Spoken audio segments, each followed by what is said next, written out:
ತಣ್ಣಗಿದ್ದ ಮಂಡ್ಯದಲ್ಲಿ ಮತ್ತೆ ಹೊತ್ತಿಕೊಂಡ ಧರ್ಮದ ಬೆಂಕಿ.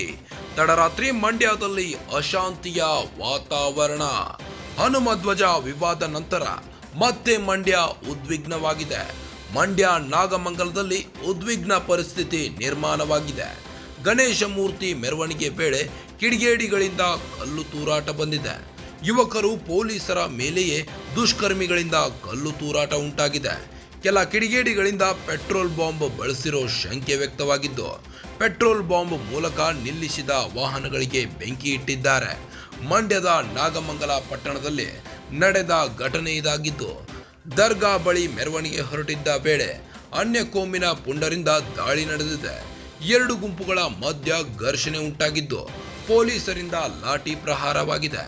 ಘಟನೆಯಲ್ಲಿ ಇಬ್ಬರು ಯುವಕರಿಗೆ ಮತ್ತು ಓರ್ವ ಪೊಲೀಸರಿಗೆ ಗಾಯವಾಗಿದೆ. ನಾಗಮಂಗಲ ಘಟನೆಗೆ ಕೇಂದ್ರ ಸಚಿವ ಕುಮಾರಸ್ವಾಮಿ ಆಕ್ರೋಶ ವ್ಯಕ್ತಪಡಿಸಿದ್ದಾರೆ. ಟ್ವೀಟ್ ಮಾಡಿ ಅನ್ಯ ಕೋಮಿನ ಗುಂಪಿನ ವಿರುದ್ಧ ಆಕ್ರೋಶ ವ್ಯಕ್ತಪಡಿಸಿದ್ದಾರೆ. ಕೂಡಲೇ ಅನ್ಯ ಕೋಮಿನ ಕಿಡಿಗೇಡಿಗಳನ್ನು ಬಂಧಿಸಬೇಕು. ರಾಜ್ಯ ಸರ್ಕಾರಕ್ಕೆ ಕೇಂದ್ರ ಸಚಿವ ಕುಮಾರಸ್ವಾಮಿ ಒತ್ತಾಯಿಸಿದ್ದಾರೆ.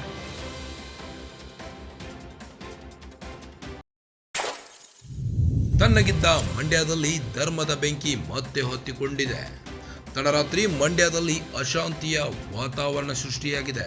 ಈ ಹಿಂದೆ ಹನುಮಧ್ವಜ ವಿವಾದದ ಹಿನ್ನೆಲೆ ಮಂಡ್ಯದಲ್ಲಿ ಉದ್ವಿಗ್ನ ಪರಿಸ್ಥಿತಿ ಎದುರಾಗಿತ್ತು. ಮಂಡ್ಯದ ನಾಗಮಂಗಲದಲ್ಲಿ ಉದ್ವಿಗ್ನ ಪರಿಸ್ಥಿತಿ ನಿರ್ಮಾಣವಾಗಿದ್ದು, ಗಣೇಶ ಮೂರ್ತಿ ಮೆರವಣಿಗೆ ವೇಳೆ ಕಿಡಿಗೇಡಿಗಳಿಂದ ಕಲ್ಲು ತೂರಾಟ ಉಂಟಾಗಿದೆ. ಯುವಕರು ಪೊಲೀಸರ ಮೇಲೆಯೇ ದುಷ್ಕರ್ಮಿಗಳಿಂದ ಕಲ್ಲು ತೂರಾಟ ಉಂಟಾಗಿದ್ದು, ಕೆಲ ಕಿಡಿಗೇಡಿಗಳಿಂದ ಪೆಟ್ರೋಲ್ ಬಾಂಬ್ ಬಳಸಿರೋ ಶಂಕೆ ವ್ಯಕ್ತವಾಗಿದೆ. ಪೆಟ್ರೋಲ್ ಬಾಂಬ್ ಮೂಲಕ ವಾಹನಗಳಿಗೆ ಬೆಂಕಿ ಇಟ್ಟಿದ್ದಾರೆ. ಮಂಡ್ಯದ ನಾಗಮಂಗಲ ಪಟ್ಟಣದಲ್ಲಿ ನಡೆದ ಘಟನೆ ಇದಾಗಿದ್ದು, ದರ್ಗಾ ಬಳಿ ಮೆರವಣಿಗೆ ಹೊರಟಿದ್ದ ವೇಳೆ ಅನ್ಯ ಕೋಮಿನ ಪುಂಡರಿಂದ ದಾಳಿ ನಡೆದಿದೆ. ಎರಡು ಗುಂಪುಗಳ ಮಧ್ಯೆ ಘರ್ಷಣೆ ಉಂಟಾಗಿದ್ದು, ಪೊಲೀಸರಿಂದ ಲಾಠಿ ಪ್ರಹಾರ ಮಾಡಲಾಗಿದೆ. ಘಟನೆಯಲ್ಲಿ ಇಬ್ಬರು ಯುವಕರಿಗೆ ಮತ್ತೆ ಓರ್ವ ಪೊಲೀಸರಿಗೆ ಗಾಯವಾಗಿದೆ. ನಾಗಮಂಗಲ ಘಟನೆಗೆ ಕೇಂದ್ರ ಸಚಿವ ಕುಮಾರಸ್ವಾಮಿ ಆಕ್ರೋಶ ವ್ಯಕ್ತಪಡಿಸಿದ್ದು, ಟ್ವೀಟ್ ಮಾಡಿ ಅನ್ಯ ಕೋಮಿನ ಗುಂಪಿನ ವಿರುದ್ಧ ಆಕ್ರೋಶ ವ್ಯಕ್ತಪಡಿಸಿದ್ದಾರೆ. ಕೂಡಲೇ ಅನ್ಯ ಕೋಮಿನ ಕಿಡಿಗೇಡಿಗಳನ್ನು ಬಂಧಿಸಬೇಕು.